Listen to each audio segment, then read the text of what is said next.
Pare, tignan mo. Parang may kakaiba sa mga ibon ah. Aba, oo nga no. Ang dami. Tapos, salungat pa ang lipad nila. Kinakabahan ako, Paing. Mukhang may masamang mangyayari. Ha? Bakit mo naman nasabi? Basta, hindi magandang senyales yan. Sabi ng matatanda, kapag nagkakaganyan daw ang mga ibon, may paparating na dilubyo. Lumilikas daw sila bago pa may mangyari. Nako, huwag ka naman sanang magdilang anghel. Sana nga, Paing. Anong gagawin natin ngayon? Uuwi na ba tayo? Hindi ko alam eh. Pero sigurado akong hindi tayo papayagan ni engineer na basta umuwi. Sa palagay mo ba, maniniwala ba siya kung sasabihin nating baka mamaya may dilubyong parating? Oo nga no. Sabagay, baka sabihin pa niyang nagdadahilan tayo o naniniwala sa mga pamahiin. Alam mo naman yung ugali nun. Kapag walang ebidensya, hindi maniniwala. 2:00 ng tanghali noon. Kasalukuyan kaming gumagawa ng isang modernong kubo sa gitna ng isang pribadong bukirin na pagmamay-ari ni Engineer Guevara. Mainit ang sikat ng araw, pero nakakabahala ang biglaang pagdilim ng langit kahit tirik na tirik pa ang araw. Huminto ako sa pagpukpok at napatingala. Paing, tignan mo yung ulap oh. Biglang dumilim. Aba, oo nga no. Parang may paparating na malakas na ulan. Ilang segundo lang, bigla naming narinig na nagkakagulo ang mga hayop. Umaalulong ang mga aso. Doon na ako nagsimulang kilabutan. Batid ko na meron ngang nagbabadyang panganib. Agad kong sinigawan ang mga kasama ko. Baba muna tayo! Dali! Nagtaka pa sila nang mabilis akong bumaba mula sa tuktok ng bahay. Nagkakabit na kasi kami noon ng bubong. Agad silang sumunod, pero kita ko sa mga mukha nila ang labis na pagtataka sa inaasal ko. Kaya agad kong ipinaliwanag sa kanila ang masama kong kutob. Doon muna tayo sa labas, kahit sandali lang. Bilisan niyo na! Bumaba na kayong lahat dyan! Ano ba kasing nangyayari, Chong? Kinakabahan naman ako sa'yo eh. Hindi ko alam. Basta masama ang kutob ko. Sigurado akong may paparating na panganib. Kahit naguguluhan pa ang mga kasama ko, agad silang sumunod sa akin. Lumayo kami ng konti sa bahay. Ilang sandali pa, nakarinig kami ng isang mahinang pag-ugong. Tapos, biglang yumanig ang lupa. Gumalaw ang mga poste, ang mga puno at lahat sa paligid. Halos matumba kami sa lakas ng pag-uga. Nagsigawan ang ilan sa takot. Pare, ang lakas! Diyos ko po! Magdasal tayo mga kasama! Dali, magdasal tayo! Lalo pang lumakas ang lindol. Bumagsak nga ang yero at ang mga kahoy. Tapos ay mas lalo pang umalulong ang mga aso. Grabe! Ang tagal ng lindol na to ah! Kaya nga Diyos ko, iligtas niyo po kami. Huwag niyo po sanang pahintulutan na may masamang mangyari. Maya-maya lang, unti-unti na rin itong humupa. Lahat kami ay tulala. Si Paing ay nakatungo. Hawak pa din ang kanyang ulo. Grabe! Nahilo ko ah! Ang sakit sa ulo nun! Masusuka yata ako! Relax ka lang pare. Hinga ka lang na malalim. Malalampasan natin to. Mga kasama, ayos lang ba kayo? May nasaktan ba sa inyo? Isa-isang sumagot ang mga kasamahan namin. May mga gasgas, may nadapa. Pero salamat sa Panginoon, walang grabing nasaktan. Naloko na pare! Bumagsak yung bahay! Nalungkot ako nang makitang gumuhunga ang ginagawa naming bahay. Pero kinalma ko ang aking sarili at piniling maging positibo. Wala na tayong magagawa dyan pare. Ang bahay na nasira, pwedeng gawin ulit. Pero ang buhay natin kapag nawala, hindi na muling maibabalik. Magpasalamat na lang tayo at ligtas tayong lahat. Tama ka. Salamat sa'yo, Tol, ha. Kundi dahil sa kutob mo, baka mamaya may malubang na sugatan sa atin. Wala yun. Magpasalamat tayo sa Diyos at nagbigay siya ng mga babala. Kaya nga akalain mo, napansin mo kaagad yun at talagang di mo binaliwala. Ang galing mo, pare. Naturuan lang ako ng lolo ko noon, kaya alam ko kung paano tumingin at mag-examine ng mga nangyayari sa paligid. Mga kasama, mabuti pa umuwi na tayo. Kailangan natin makita ang mga mahal natin sa buhay. Oo nga, si Lolo. Baka kung ano na nangyari sa lolo ko. Nang marinig ng mga kasama ko ang aking sinabi, halos sabay-sabay silang nagsitayuan. Kita ko sa mga mukha nila ang takot at pag-aalala. Lahat kami gusto nang makauwi kagad. Mabilis naming inayos ang mga gamit namin at saka nagsimulang maglakad pauwi. Pagdating namin sa baryo, halos takbuhin na namin ni Paing ang daan papunta sa aming mga bahay. Agad na nakita ni Paing ang kanyang lolo. Sinalubong siya nito at mahigpit na niyakap.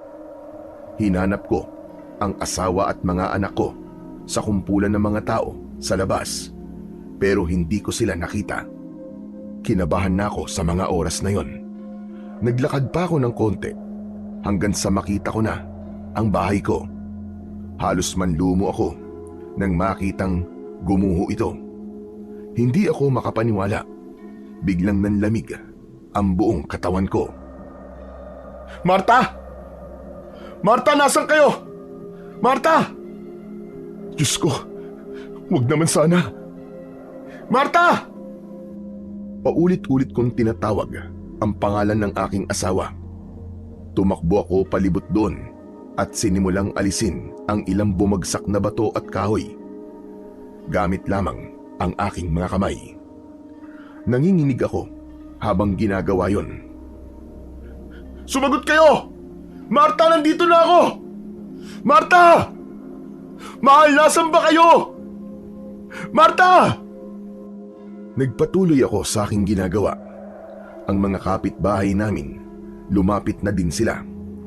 Si Paing, tinulungan akong magtanggal ng mga kahoy. Maya-maya pa ay may narinig akong sumisigaw at umiiyak. Nakita kong palapit sa akin ang aking biyanan na babae. Ang anak ko! Roldan! Nasaan si Marta? Diyos ko! Ang anak ko!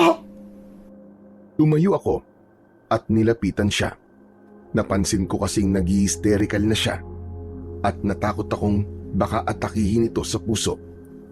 Pero ang pagmamalasakit kong yun ay nasuklian ng isang malakas na sampal. Nasaan ang anak ko? Nasaan si Marta, Roldan? Nasaan ang anak ko? Inay, hindi ko po alam. Kararating ko lang po, galing po ako sa trabaho eh. Nung lumindol po, agad po kaming umuwi. Walang kasama ang mag-ina mo. Kung ganun, nandyan sila. Nandyan sila. Hindi pwede, Roldan. Hindi pwedeng mamatay ang anak ko. Bakit mo sila pinabayaan? Bakit, Roldan? Bakit? Sandali lang po, Aling Mercy. Huminahon po muna kayo. Wala akong may gusto sa nangyari. Walang may gusto? Ang sabihin mo, inutil itong kaibigan mo. Naturing ang sikat na karpintero, pero sariling bahay hindi maayos.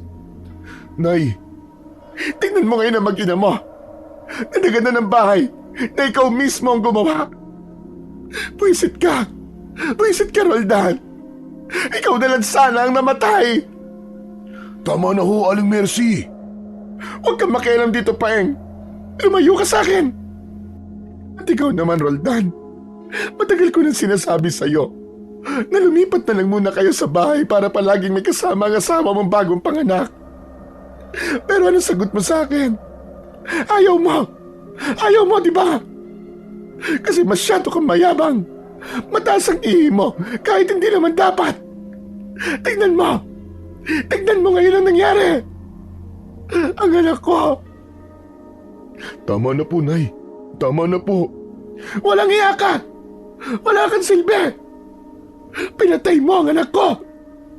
Kung alam ko lang na ganito ang mangyayari, sana noon pa. Tinutulang ko ng kasal niyo! Wala kang kwentang lalaki! Hindi ako makapagsalita. Para akong binuhusan ng malamig na tubig habang patuloy na nagsisisigaw si Nanay Mercy. Ramdam ko lahat ng mga sinasabi niya. Para akong paulit-ulit na sinasaksak ng kutsilyo sa dibdib. Gusto kong sumagot. Gusto kong magpaliwanag, pero walang boses na lumalabas. Nakatingin lang ako sa kanya. Hindi ko alam kung saan ko kukunin ang lakas. Gusto kong magalit, pero alam kong tama naman lahat ng mga sinasabi niya sa akin. Parang ako nga talaga ang may kasalanan ng lahat. Kaya naman, hinayaan ko lang siyang ilabas lahat ng sama ng loob niya. Tinanggap ko ang mga masasakit na salita at pananakit. Sana, hindi ka nalang dumating sa buhay ng anak ko, hayop ka. Isa kang sumpa. Mamatay ka na rin sana! Mamatay ka na! Tumingin ako sa kanya. Nanginginig ang mga kamay ko. Gusto kong yakapin si Nanay Mercy. Gusto kong sabihin sa kanya na hindi ko ginusto ang pangyayaring yon. Pero bago ko pa magawa, bigla siyang natigilan. Nakita kong bigla siyang namutla, tapos ay tumigil ang kanyang paghinga. Napahawak siya sa kanyang dibdib, tapos ay biglang babagsak sana. Agad ko namang siyang nasalo at inalalayan ang kanyang ulo bago pa mapaiga sa lupa. Nay! Nanay Mercy! Nay! Tulong! Tulungan niyo kami! Agad na lumapit ang mga kapitbahay namin. Tinulungan nilang buhatin si Nanay Mercy at inilayo na sa akin. Pare, tibayan mo lang ang loob mo ha. Halika na, pagtulungan nating hanapin ang mag-iina mo. Parang di ko kaya, Paing. Kayanin mo pare, para sa mga anak at asawa mo. Sa sinabing yun ni Paing, para akong nagising bigla. Ipinagpatuloy ko ang pag-alis ng mga bato, yero at kahoy na nagiba. Umasa pa rin ako na baka sakali may buhay pa sa kanila. Pero bigla akong natigilan nang may makita akong kamay. Maputla na ito at malamig. Hindi. Hindi maaari ito. Marta! Agad na lumapit sa akin si Paing.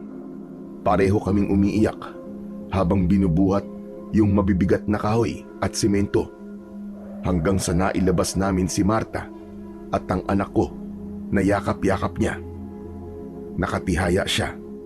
Puno ng alikabok at dugo ang kanyang muka. Ang buhok niya ay nakadikit na sa balat dahil sa dugo. May malaking sugat siya sa noo at yung braso niya ay baluktot. Lumuhod ako sa tabi niya. Dahan-dahan kong hinawakan ang pisngi niya. Marta! Marta, asawa ko, gumising ka, pakiusap! Marta! Hindi siya sumagot. Patay na ang asawa ko. Sa mga oras na yon, hindi ko alam kung ano ang iisipin ko. Hindi ako makahinga. Ang sakit. Napakasakit. Napailing ako. Ayaw kong tanggapin. Tinapik ko siya sa pisngi. Inalog ko siya. Umaasang gagalaw siya kahit konti. Pero wala na. Marta, wag mo naman akong iwan oh. Marta! Marta, hindi ko kaya. Parang awa mo na gumising ka, Marta. Diyos ko. Marta! Marta! Pare. Tama na. Wala na siya, pare. Wala na si Maring Marta. Bakit siya pa? Bakit? Bakit hindi na lang ako namatay?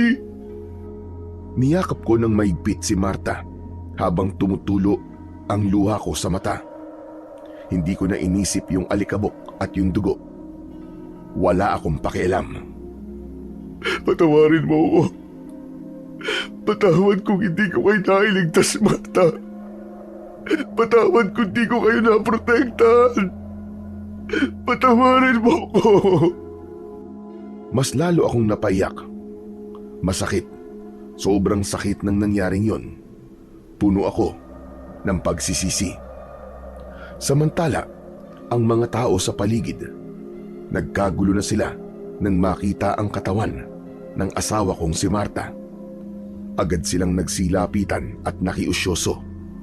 May mga umiiyak, may mga hindi makapaniwala, may mga naawa. Maya-maya pa, ilang kalalakihan ang lumapit at tumulong.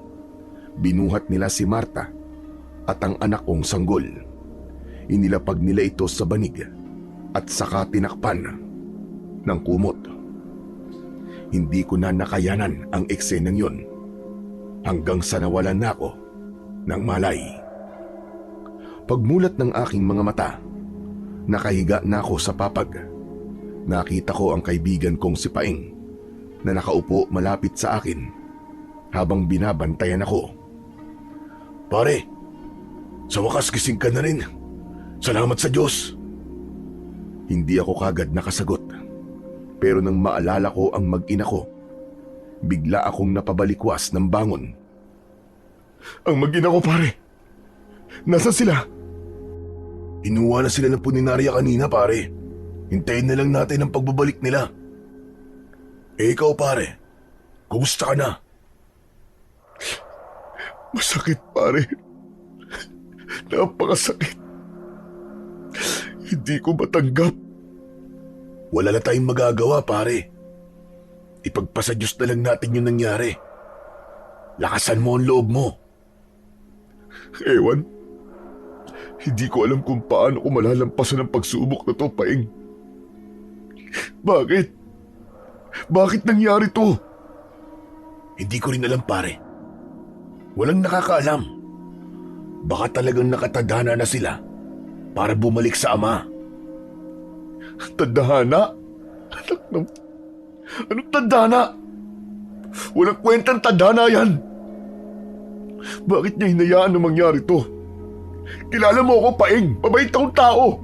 Palagi kami nagsisimba. Palagi akong tumutulong sa iba. Sa katunayan, di ba? Nagligtas pa ako ng buhay. Tapos to. Ito ang magiging kapalit. Ano to? Relax lang, tol. Pasensya ka na. Hindi ko alam kung anong sagot sa tanong mo eh. Paano ako magsisimula nito? Ayoko na. Ayoko na ring mabuhay. Ayoko na! Tama na, Roldan. Kailangan mo maging matatag. Buhay pa ang isang anak mo, si Boying. Kailangan ka niya. Ha? Ano sabi mo? Buhay si Boying? Oo, Chong. Nasa eskwelahan siya nang mangyari ang lindol. Kaya huwag ka sumuko. Lumaban ka, Chong, para sa kanya. Parang nabuhayan ako nang sabihin ni Paing na buhay si Boying. Napahawak ako sa aking ulo sa kabila ng sakit. Natuwa ako. Salamat, Paing.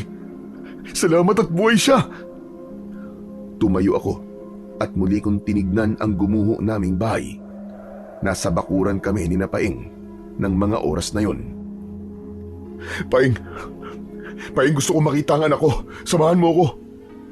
Makikita mo ang anak mo, pre. Pero wag na muna ngayon.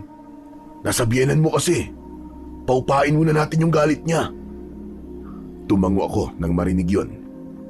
Naintindihan ko ang gusto niyang sabihin sa akin. Habang nag-uusap kami ni Paing, bigla kaming napatigil. May narinig kaming malakas na alulong mula sa gubat. Napatingin kami pareho sa direksyon nun.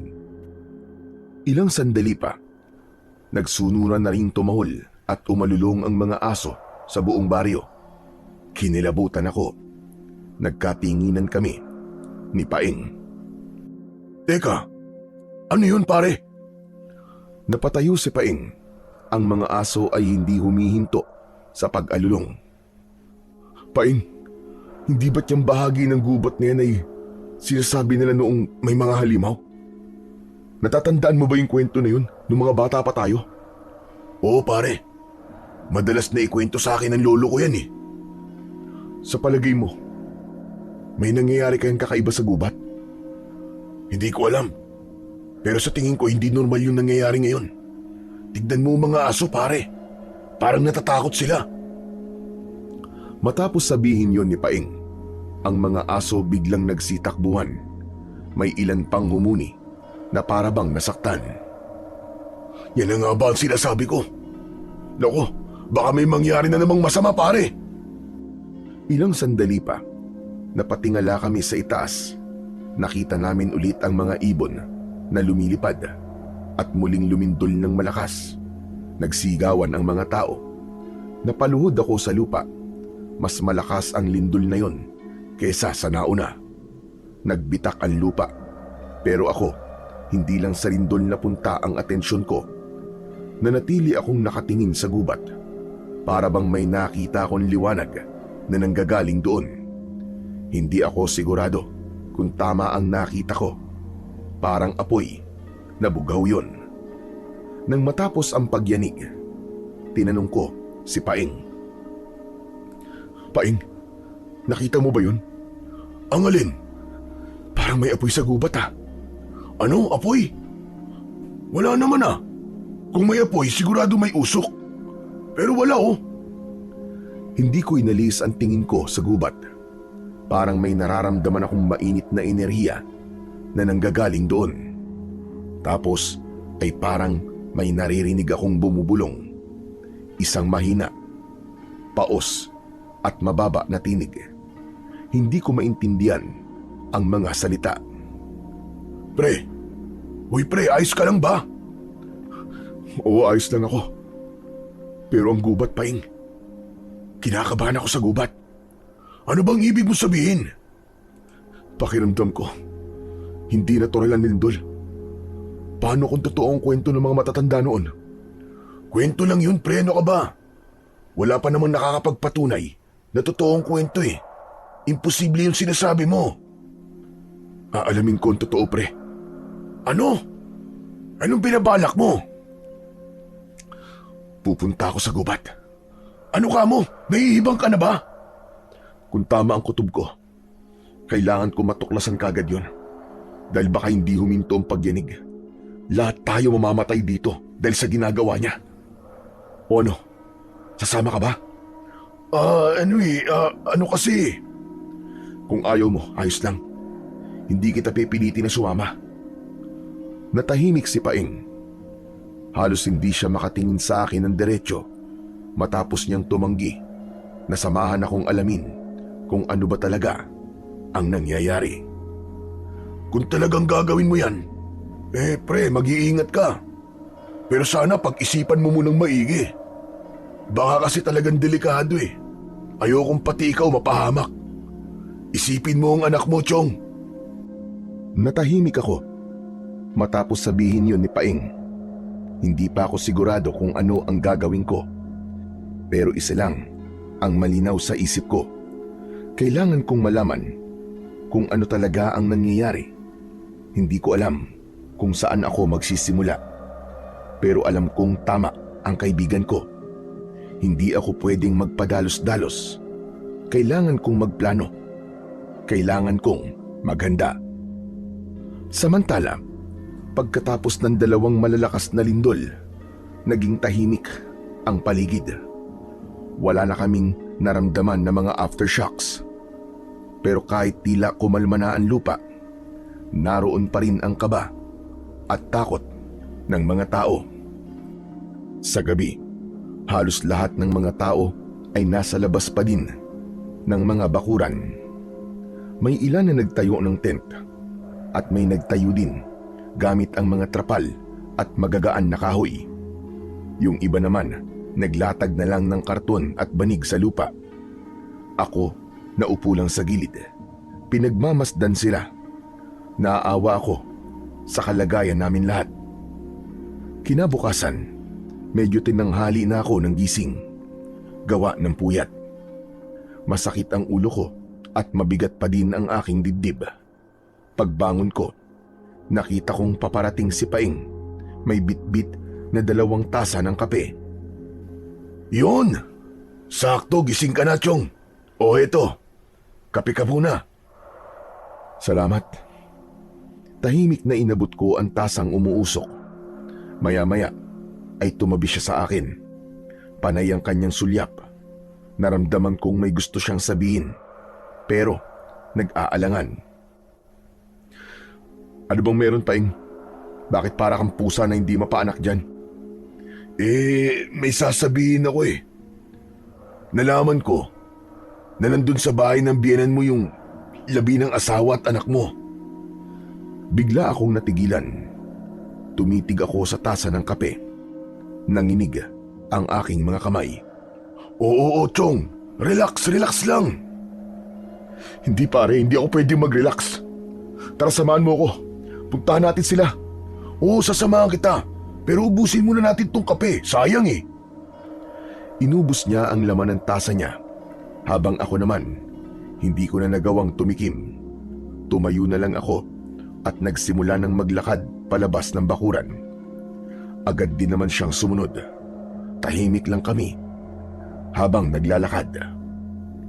Habang papunta kami sa bahay ng biyenan ko, may ilang lumapit sa amin. Nakikiramay sila sa nangyari. Nginitian ko sila ng bagya. Ayoko nang magsalita. Ayoko ring makipag-usap. Nagpatuloy kami sa paglalakad. Si Paing naman, tahimik lang sa tabi ko.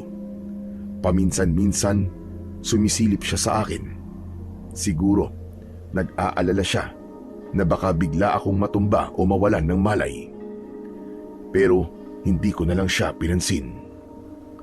Pagdating namin doon, madami ng tao. May ilang mga kamag-anak na nakaupo sa gilid. Nasa labas ng bahay yun lamay. Nagkabit sila ng trapal. Dahan-dahan akong lumapit. Nakita ko si Marta. Nakita kong puting-puti ang suot niyang bestida. Ang ganda pa rin niya. Nakatabi sa kanya ang maliit naming anak. Marta, asawa ko. Marta, patawarin mo ko. Patawarin mo ko, mahal. Patawad. Lumapit sa akin si Paing. Pinatong niya ang kamay niya sa balikat ko. Habang umiiyak ako, napansin kong nasa sulok lamang si Nanay Mercy. Wala siyang imik. Nakaupo siya, nakayuko, pero ramdam ko pa rin na galit siya sa akin. Hindi man siya magsalita. Alam kong ako pa rin ang sinisisi niya. Hindi ko siya masisisi dahil ako man, sinisisi ko ang sarili ko sa nangyari sa aking mag-ina. Tay? Anak Boying. Naku, salamat sa Diyos. Totoo ngang buhay ka, anak. Opo, wala naman po masamang nangyari sa akin, Tay. Dahil nakalabas po kami kagad ng classroom. Takot na takot po ako, Tay. Ang lakas po ng lindol. Yung mga gamit namin po sa school, nalaglag lahat at nasira. Tay, umiyak po ako ng umiyak. Pero pinilit ko po lumabas. Sakto po paglabas namin, gumuho na po yung halos kalahati ng classroom namin. Salamat sa Diyos. Pasensya ka na, anak, ha? Hindi ko naman alam na mangyayari ang ganito eh. Pero anak, ang tapang mo. Mabuti at ligtas ka. Opo, Tay. Hindi naman po kami pinabayaan ng teacher namin. Salamat naman kung ganun. Alam mo, kung alam ko lang na mangyayari to, anak, sana hindi na ako umalis ng bahay eh. I'm sorry, anak, ha? Patawarin mo si tatay. Tay, wag na po kayong humingi ng sorry. Wala po kayong kasalanan. Sabi po ni Lola, ganun daw po talaga ang buhay. Nakakalungkot lang. Kasi po, wala na po si nanay at si Bunso. Malungkot talaga, anak. Ako man sobrang nalulungkot din. Pero hayaan mo, anak. Hindi kayo iiwan ni tatay, ha? Kakayanin natin dalawa to. Saan na po tayo titira, Tay? Wala na po yung bahay natin. Hindi ko pa alam, anak. Pero maghahanap ako ng paraan para makapagtayo ulit tayo ng bahay. Kahit simpleng kubo lang muna. Basta't magkasama tayo. Tumahimik kami sandali. Pareho naming pinagmasdan ang kabaong ni na Marta at ng baby namin. Tay, si nanay po ba? Naririnig po ba tayo kahit patay na siya? Oo naman anak. Naririnig tayo ng nanay mo. Nakikinig siya dun sa itaas. Kaya huwag kang malungkot. Lagi niya tayong babantayan anak. Ganun po ba? Sige po, hindi na po ako ganong malulungkot. Magiging matapang po ako. Gaya po ng palaging sinasabi sa akin ni nanay dati. Yan. Ganyan nga anak ko. Hayaan mo anak. Hindi kita pababayaan. Nandito lang si tatay palagi. Niyakap ko siya ng maigpit. At sa mga yakap na yon, naramdaman ko ang unti-unting paglakas ng aking loob. Napatingin ulit ako kay Nanay Mercy. Nakita kong nagpapahid ng luha sa kanyang mga mata. Anak, sige puntahan mo ang lola mo. Yakapin mo din siya. Malungkot din siya anak. Opo, tay. Lumapit ang anak ko sa lola niya at nakita kong niyakap niya ng maigpit ang kanyang lola. Hindi agad gumalaw si Nanay Mercy, pero maya-maya pa, niyakap din niya si Boying pabalik. Nakatitig lang ako sa kanila. Gusto kong umiyak, pero pinigilan ko.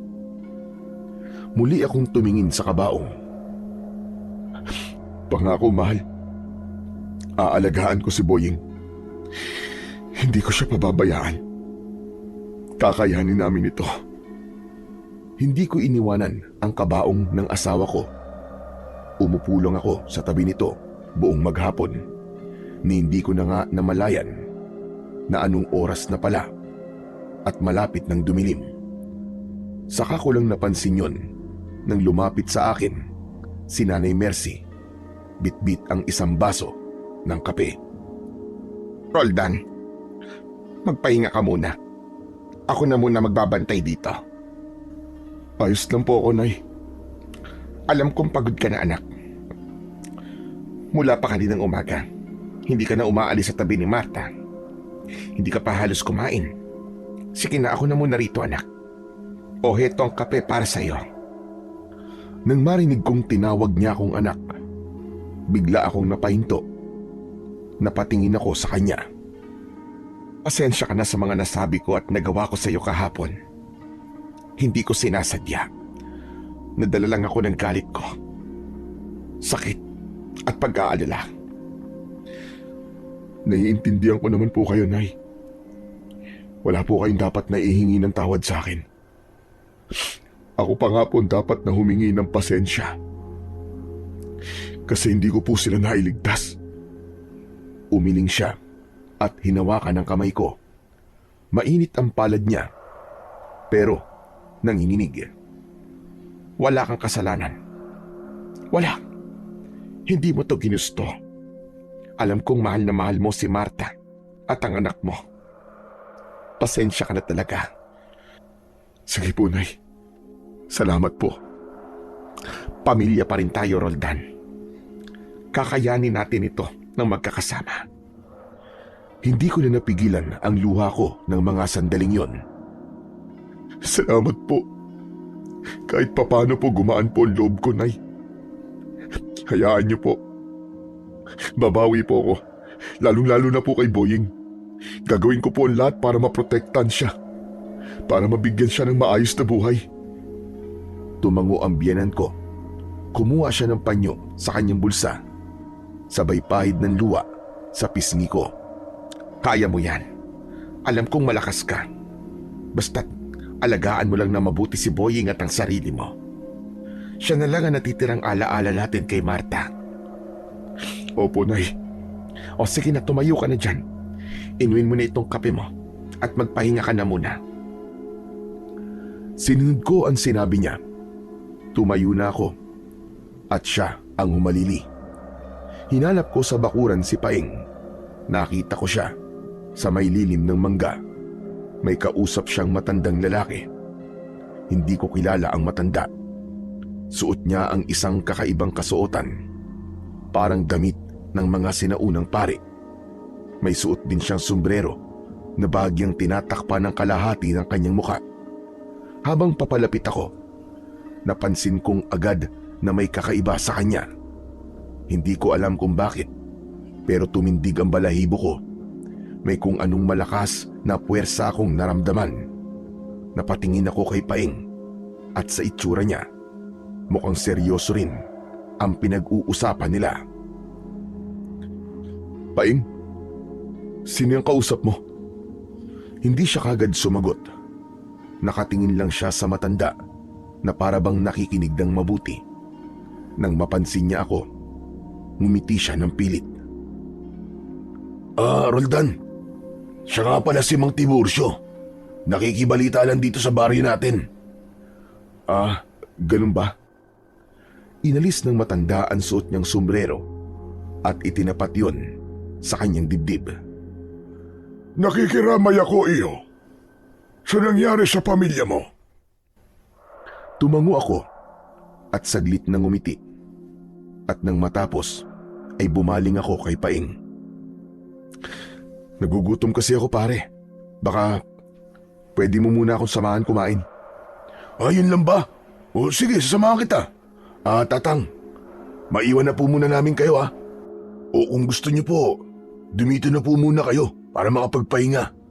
Yun nga lang ho, sa labas lang po kayo pwedeng matulog kasi baka mamaya muling lumindol. Talagang lilindol pa, mga iyo. Hindi pa tapos ang dilubyo. Teka, ano po? Ano po sinasabi niyo, Tatang? Wala. Ang sabi ko baka lumindol ulit. Asahan na natin yon. Normal lang naman ang mga aftershock na mararamdaman. Pagkasabi nun, naglakad na kami ni Paing sa lugar kung saan nagluluto ang ilang mga kababaryo na nagboluntaryong tumulong sa lamay. Agad na kumuha ng pagkain si Paing at inabot sa akin ang plato. Mabuti naman, Chong, at naisipan mo nang kumain. Tinablan ka na din ng gutom, no? Oo, medyo maapdi na nga sikmura ako. Salamat dito sa pagkain, Wala yun. Sabayan na kaya kita para ganahan ka ng konti. Mainam pa nga. Siya nga pala, Paing. Yung matandang lalaki. Wala ka bang napansin sa kanya na kakaiba? Meron. Ano? Matanda na siya tapos puro kulubot na mukha niya. Weirdo yung damit at sombrero niya. Hindi bagay sa kanya. Pambihira ka naman, oo. Di naman yun yung ibig ko sabihin, Ano ba kasi yun? Parang ano, pre.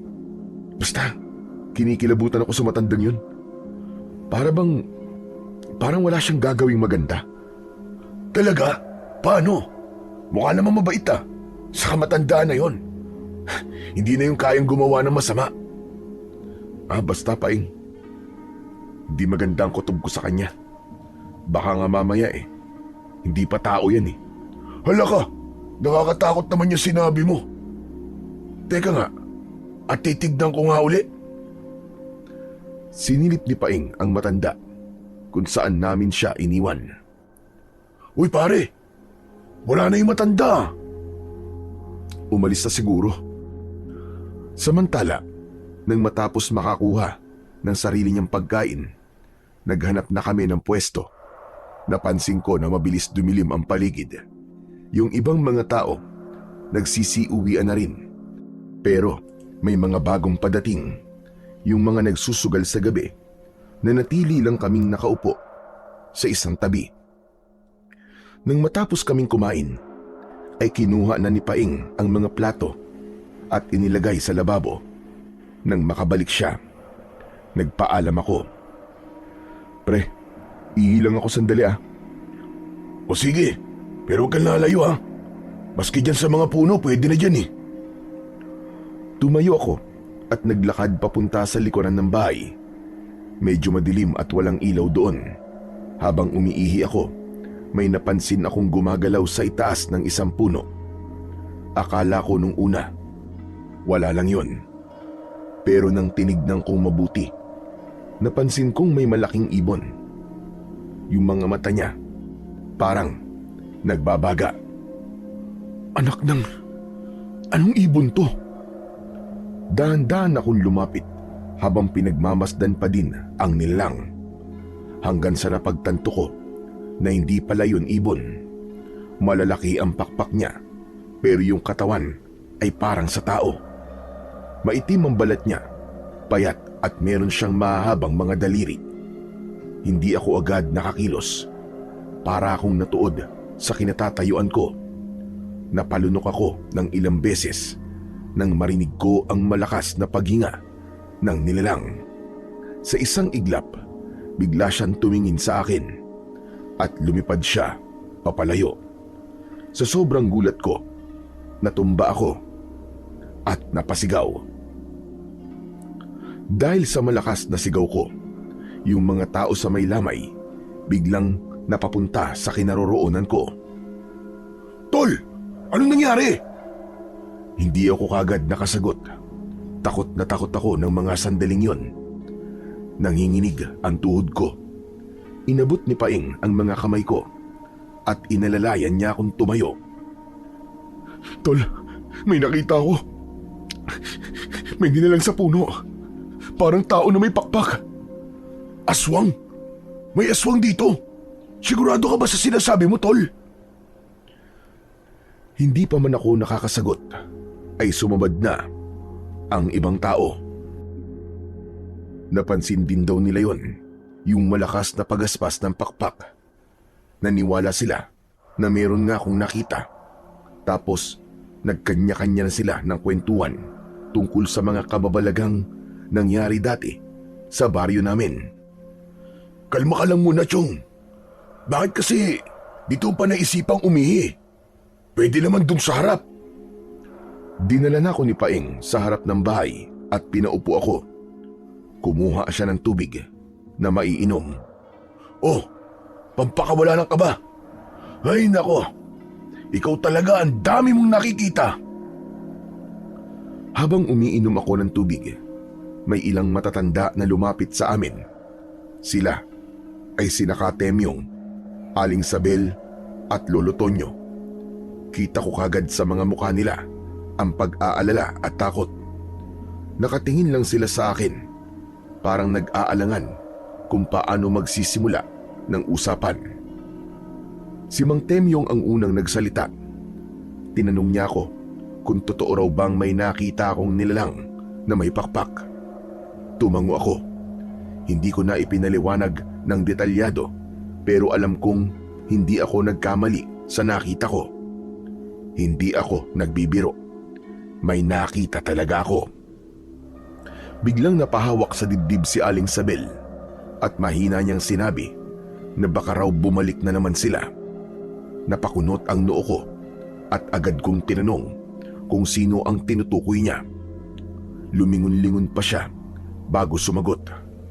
Parang natatakot na baka may makarinig. Ikinuwento niya nung bata pa raw sila ni Mang Temyong.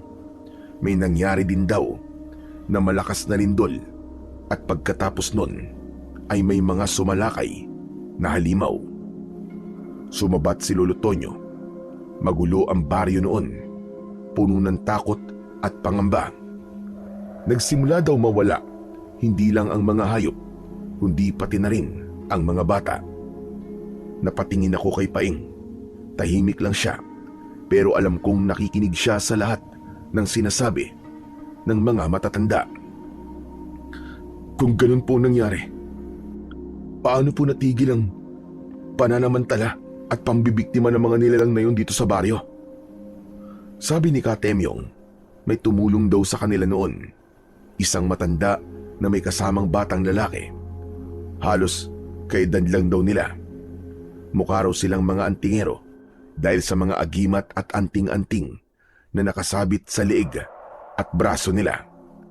Sila raw ang humarap sa mga aswang na sumalakay sa baryo noon. Matindi raw ang naging labanan, pero dahil sa tapang at kakaibang lakas ng matanda at ng bata, natalo daw nila ang mga aswang. Ayon sa matanda, ang mga aswang na yun ay galing sa gubat. Doon nagsimula ang kwento tungkol sa gubat na iniiwasan hanggang ngayon. Ang gubat na pinaniniwalaang pinagmulan ng mga aswang na minsang nagasik ng takot sa baryo namin. Hindi na ako nakapagsalita pa pagkatapos ng kwento nila. Unti-unti na namang nagkaroon ng palatandaan na totoo ang aking masamang kutob. Nang mga oras na yon, biglang nagsiuwian ang mga tao na nakipaglamay.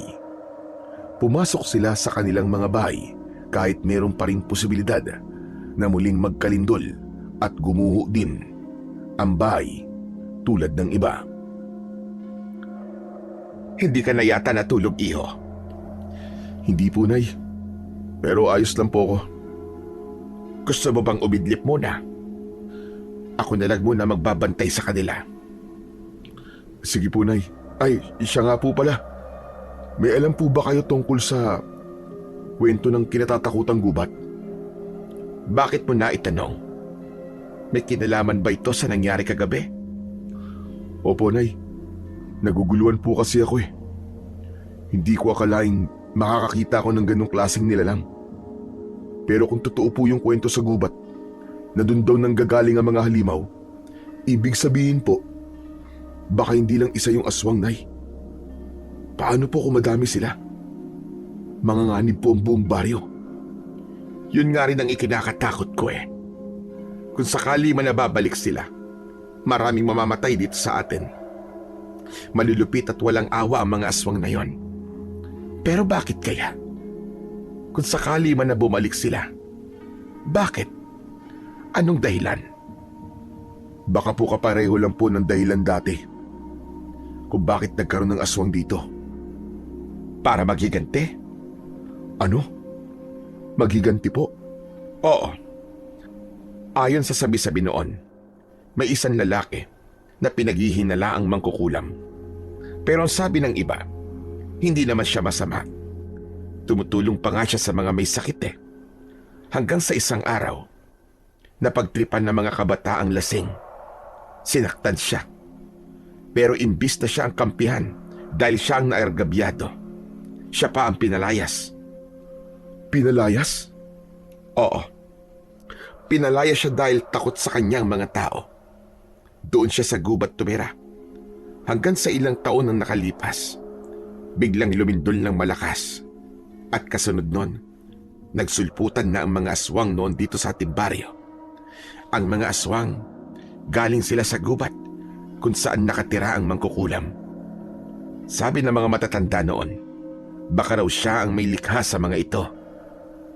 Kaya po ba ng isang mangkukulam na lumikha po ng aswang? Oo, may kakayahan sila. Lalo na kung malakas ang kanilang kapangyarihan. Pero paano naman po sila nakasiguro na totoo po ang kwento na yun? May nakita daw silang isang asul na liwanag sa gubat bago lumindol ng malakas. Nanlaki ang aking mga mata sa narinig ko kay Nanay Mercy. Ang asul na liwanag, nakakasiguro ako na nakita ko din yun bago ang pangalawang paglindol. Bigla akong kinilabutan, lalo pat na pagtagni-tagni ko na ang mga nangyayari. Mas malaki na ngayon ang posibilidad na talagang may kinalaman nga ang mga nangyari noon sa nangyayari sa kasalukuyan. Bigla akong napatingin sa bangkay ng aking asawa. Unti-unting namuo ang galit sa aking dibdib. Alam mo bang, natatakot na din ako, iho. Baka nga bumalik sila. Kung totoo man po na bumalik sila, edi kailangan po may kumilos habang maaga pa. Kailangan po na may pumuksa na sa kanila bago pa sila makapaminsala ulit. Sana nga may dumating ulit na tutulong. Katulad nung maglolong ang tingero noon. Kung buhay pa sana yung bata noon, baka siya lang ang makakatulong sa atin ngayon. Pero, saan naman kaya siya posibleng hanapin? Hindi ko na nasagot ang sinabing yun ni Nanay Mercy. Bigla kasing dumating ang kaibigan kong si Paing at agad na lumapit sa akin. Roldan! Roldan, pre! Roldan! Oh, ano ba nangyari? Ba't hingal na hingal ka? Galing kasi ako dun sa may bandang silangan ng baryo. Dun, sa may kaduluhan. Alam mo ba, Roldan, natagpo ang patay yung pamilyang naninirahan dun. Ano? Patay? Aba, bakit daw? Hindi ko nga alam kung paano ko sasabihin eh. Pero yung katawan nila, Roldan, wasak. Para bang nilapa ng mabangis na hayop. Napatakip ng bibig si Nanay Mercy. Halatang nagulat at natakot. Ako naman, napatitig lang kay Paing. Nakikita ko sa mukha niya na hindi lang takot ang nararamdaman niya ron, pati trauma. Grabe, karumal-dumal yung sinapit nila. Hiniwa yung tiyan tapos wala na yung naman loob.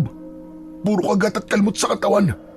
Parang pinagpiestahan. Diyos ko, nagsisimula na sila. Sigurado kong aswang. Aswang ang may gawa nun.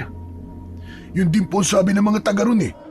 Sabi ng mga nakarinig, may malakas daw na pagaspas ng pakpak bago nila marinig yung mga sigaw. Pero walang lumabas dahil po sa takot. Kinabukasan na po nakita yung mga bangkay. Nagsilapitan na din sa amin ang mga kasama namin sa bakuran.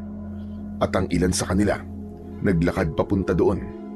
Sumabay sila sa agos ng mga taong gusto ding makita kung ano ang talagang nangyari sa mga katawan. Hindi pwede to. Kailangan may gawin na tayo. Anong gagawin, Roldan? Pupunta ako sa gubat. Kailangan ko makita kung anong meron doon. Hindi ako mapapalagay hanggat hindi ko nalalaman ang totoo. Ano? Nahihibang ka na ba? Susugod ka doon. Bakit, kaya mo ba? Hindi ko alam kung kaya ko. Pero kung walang kikilos, mauubos tayo dito panigurado. Hindi ko maaatim na maghintay na lang habang unti-unti nila tayong inuubos. Hindi, Chong. Huwag mong gawin yun. Wala kang laban sa kanila. Sabi ng mga tao, marami raw na aswang yun. Wala kang kakayang lumaban sa mga aswang. Kung papasok ka sa gubat, baka hindi ka na makabalik. Paano ang libing ni Marta at ng anak mo? Sige nga, mag-isip-isip ka naman. Napayuko ako. Alam kong tama si Paing. Delikado, pero habang iniisip ko ang nangyari sa pamilya ko at sa pamilyang pinatay ng mga aswang, parang mas lalo akong nagagalit. Gusto kong bigyan ng hustisya ang pagkamatay nila.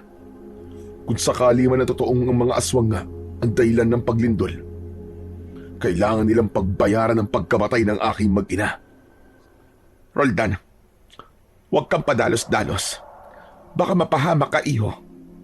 Pero Naiintindihan ko ang nararamdaman mo, Roldan.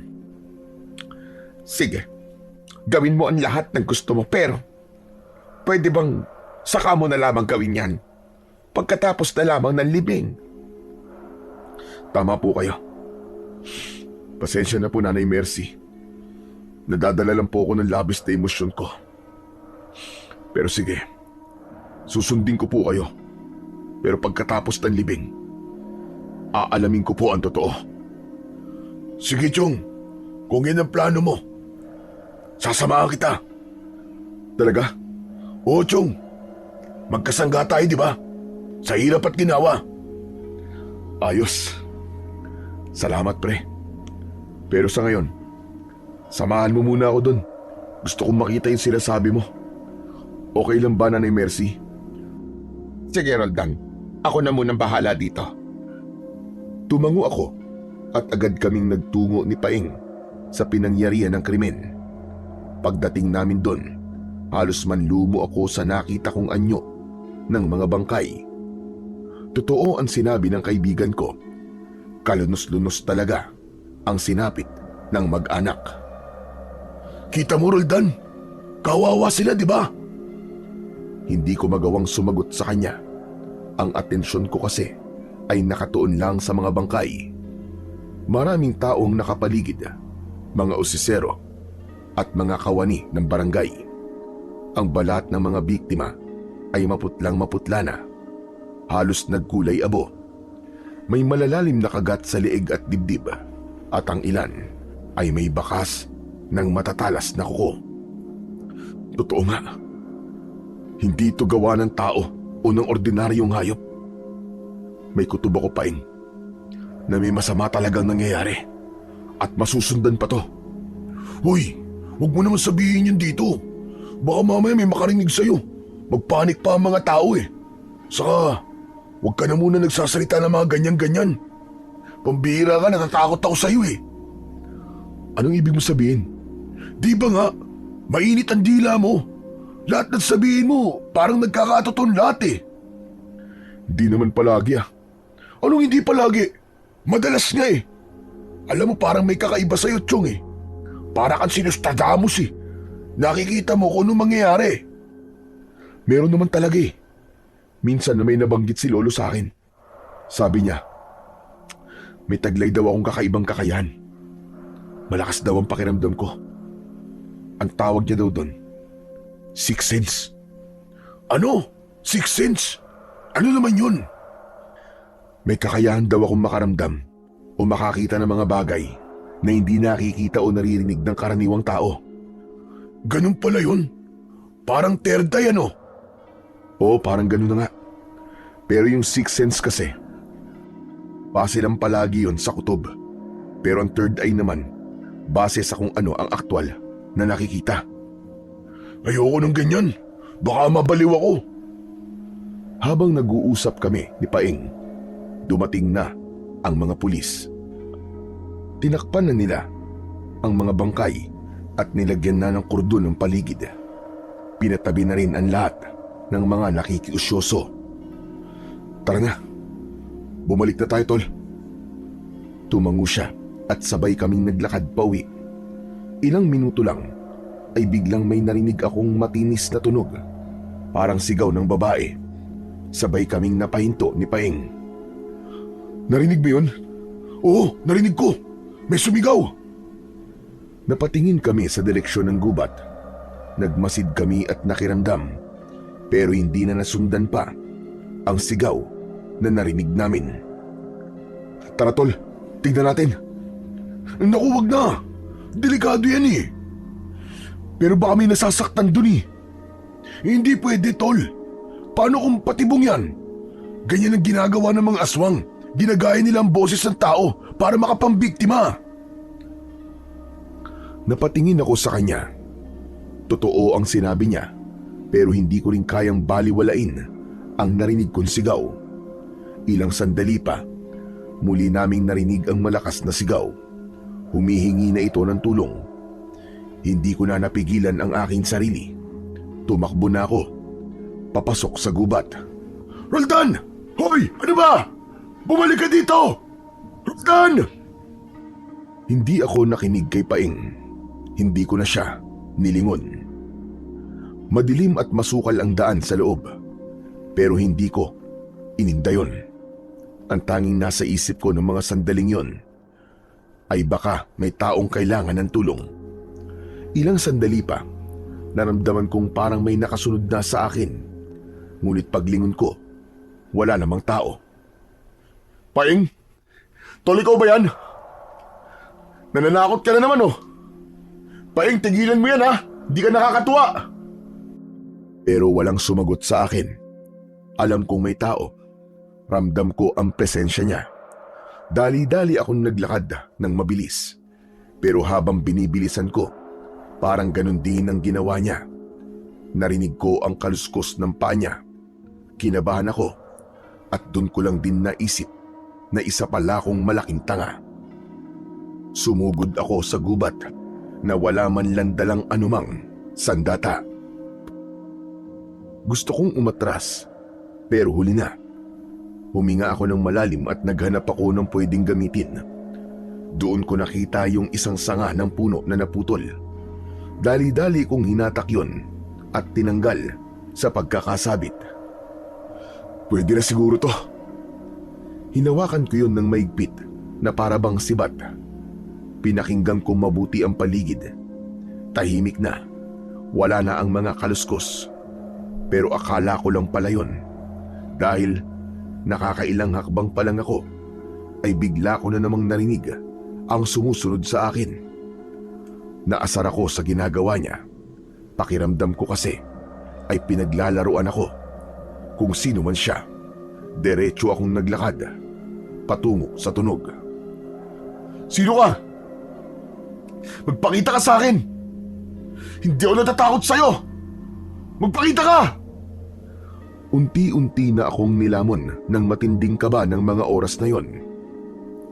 Muli kong narinig ang kaluskos. Mas malapit na. Humakbang ako ng dahan-dahan hanggang sa may anino akong nakita sa likod ng isang puno. Mabilis kong iniamba ang sanga at doon ko siya nakita. Ang matandang lalaki, nakausap ni Paeng. Teka, ikaw yung...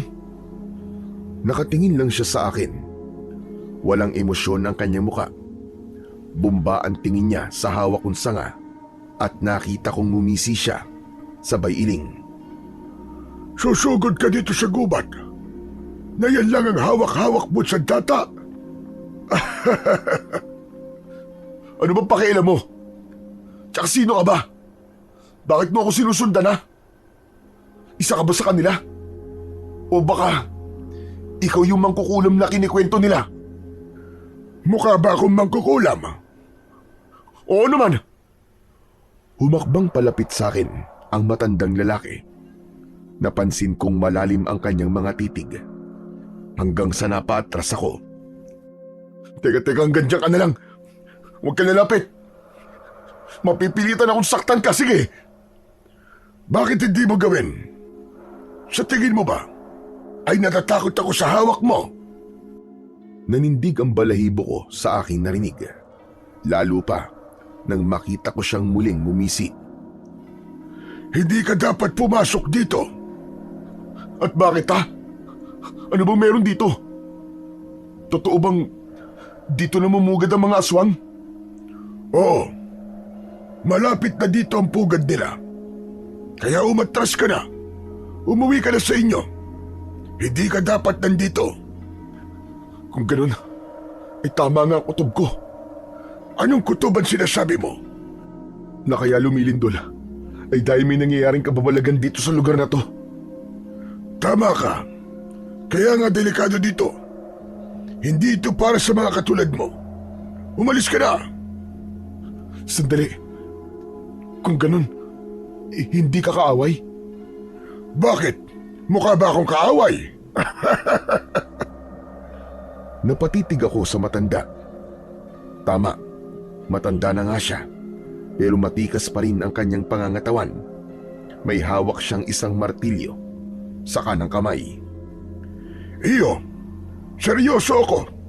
Kailangan mo nang umalis dito. Pasensya na po, Tatang.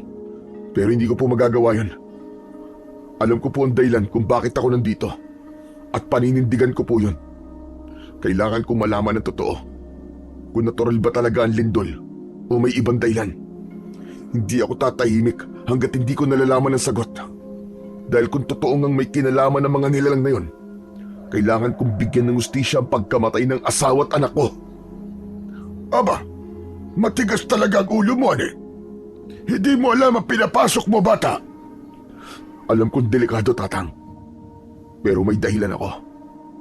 At hindi ako pwedeng umatras. Umalis ka na. Kapag tumuloy ka pa, baka ako pa mapilitang... Mapilitang ano po? Mapilitan saan? Mapipilitan ako saktan ka at kalad-kalid ka pa uwi sa baryo.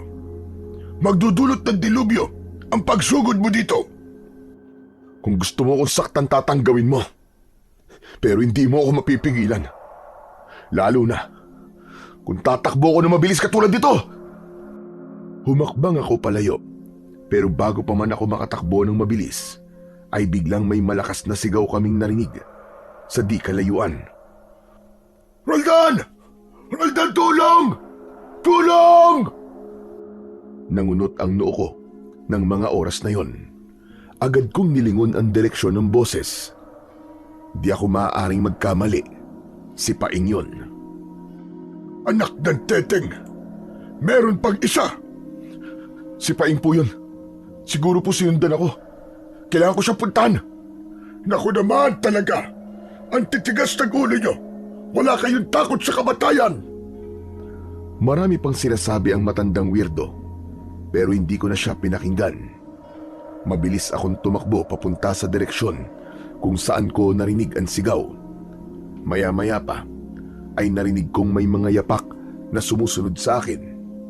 Paglingon ko, nakasunod si Mang Tiburcio. Paglapit namin, tumambad sa aming paningin si Paing. Pinalilibutan ito ng 3 mababangis na aso. Hindi sila mga normal na aso. Malalaki sila, halos kasing laki ng isang bagong panganak na baka, at mapupula din ang kanilang mga mata. May tumutulong laway sa bibig nito na punong-puno ng matatalas na pangil. Diyos ko po, anong mga yan? Nang marinig ang aking boses, biglang napalingon sa akin si Paing. Ay, salamat sa Diyos! Dumating ka! Tulungan mo ako, tol! Kanina pa ako pinagtitripan ng mga aso ni Lucifer! Hindi ko na inisip ang takot. Agad akong lumapit at hinampas ang isa sa mga yon ng hawak kong sanga. Chu! Chu! Alis ka dyan! Alis dyan! Pero imbis na umatras, mas lalo pa silang nagalit. Umalulong sila ng sabay-sabay. Hinampas ko ulit ang isa, pero parang bakal ang katawan. Ang isa naman ay umatras sandali, tapos biglang sumugod. Napaatras ako nang makita kong papasugod dito sa akin. Tumalon yung aso at muntik na akong kagatin. Pero bigla na lang may humarang sa pagitan namin. Ikaw? Nakita kong kagad niyang iniamba ang hawak niyang martilyo sa aso. Nanlaki ang aking mga mata nang makitang biglang lumaki ito ng doble at may kakaibang kinang na parang ginto. Nang iniamba niya yon, kumislap ang ulo ng martilyo. Malakas na inihampas ng matandang lalaki ang martilyo sa ulo ng aso. Sa isang iglap ay sumabog ang bungo ng aso. Agad na kumalat ang dugo sa lupa. Ang aso bumagsak ng walang buhay. Nanlaki ang mga mata ko. Ganon din si Paing na halos hindi makapaniwala sa nakita. Yung 2 aso na patras, tila natakot sa kanilang nakita. Bumahag ang kanilang mga buntot bago biglang nagtakbuhan palayo, papasok sa ibang bahagi ng gubat. Anong klaseng tao ka? Mabuti pang wag mo nang alamin. Ang mahalaga, buhay at ligtas kayong 2 na kaibigan mo. Mang Tiburcio, kayo po yan. Naku, maraming salamat po. Salamat po, tiniltas niyo po ako. Utang ko po sa inyong buhay ko. At sa akin, ha? Hindi ka ba magpapasalamat? Siyempre, magpapasalamat din ako sa iyo, Chong. Pero, kung hindi kasi dahil kay Tatang baka nilapa na tayo ng mga hayop na yon. Mabuti na lang pala at sumunod ako dito. Kung nagtagal ako o kung hindi pala ako sumunod, baka pareho na kayong pinulutan ng mga asong yon. Tatang, salamat po Pero ano ba talaga yung mga asong yun? Hindi normal ang itsura nila Para silang mga asong gubat. Pero may halong ewan. Parang galing sa impyerno. Parang mga demonyo. Tama ka. Hindi sila pangkaraniwang hayop. Mga alaga yun ng mga nilalang na nagkukubli dito sa gubat. Mga tagapagtanggol ng kanilang teritoryo. Pero, bakit po ako ang inatake? Wala naman po akong ginagawa sa kanila. Dahil trespasser ka. Ang mga nilalang dito, mararamdaman nila kapag may taong pumapasok sa lugar nila. Akala nila banta ka. Kaya wag na kayong babalik dito kung ayaw nyo matulad sa ibang hindi na nakalabas pa. Napatingin ako sa labi ng asong pinaslang ni Tatang. Unti-unting natutunaw ang laman nito hanggang sa naging abo na lang ang natira. Nakakakilabot. Tatang, pakiusap. Sabihin niyo naman po sa akin kung ano ba talaga ang meron dito sa gubat. Mukhang marami po kayong alam tungkol dito O sige, yaman din namang makukulit kayo. Sasabihin ko na sa inyo. Pero dun tayo sa kubo ko, Hindi tayo pwede magtagal dito dahil aluman sandali ay babalik sila para ipagiganti ang kanilang kasama. Agad kaming naglakad papalayo sa lugar na yon. Sinundan namin ang matandang lalaki, pauwi sa kanyang kubo. Dumaan muna kami sa masukal at makipot na daan. Ilang sandali pa, ay tila ba nainip na si Paeng. Tatang, malayo pa ba tayo? Konti na lang, malapit na tayo. Basta't sumunod lang kayo sa akin para hindi kayo maligaw. Medyo malayo-layo din ang nilakad naming tatlo. Pawisan at hingal na kami ni Paeng. Pero makaraan ang ilang minuto. Sa wakas ay may nakita na kaming kubo. Gawayan sa kawayan at pawid. Sa bakuran nito ay nakatanim ang napakaraming mga halaman. Karamihan sa mga halaman sa paligid ay mga halamang gamot. May lagundi, sambong at iba pa.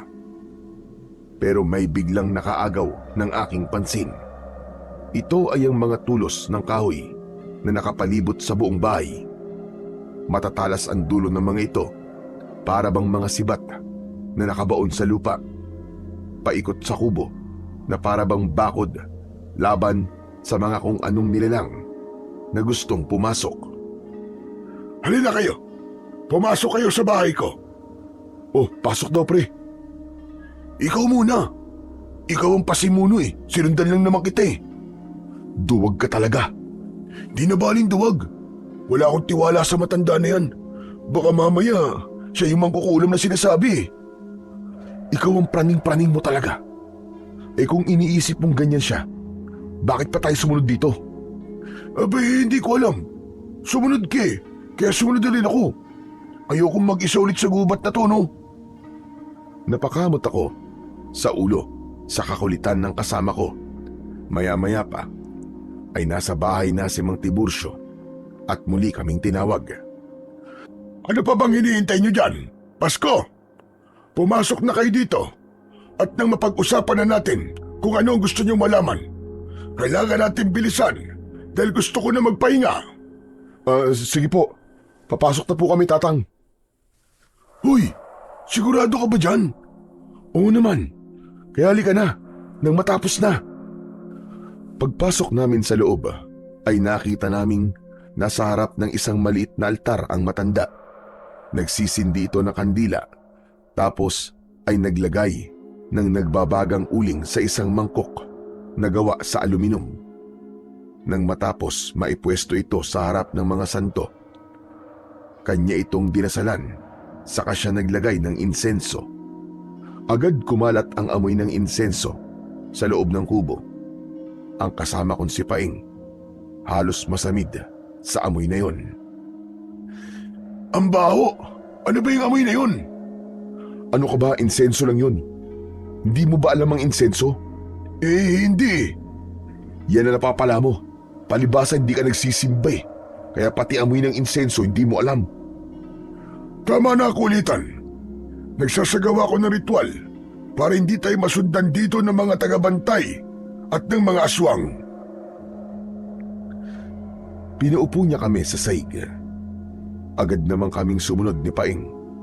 Hindi ako mapakali. Tatang, sabihin niyo na po sa akin kung anong kailangan kong malaman para matahimik na po ako. Tama ang kutob mo. Hindi natural ang lindol na yon. May ritual na ginagawa dito bago naganap ang pagyanig. Ano? Ritual? Anong klaseng ritual? Isang uri ng pagtawag at pagbuhay muli sa mga patay. Ano? Patay? Oo.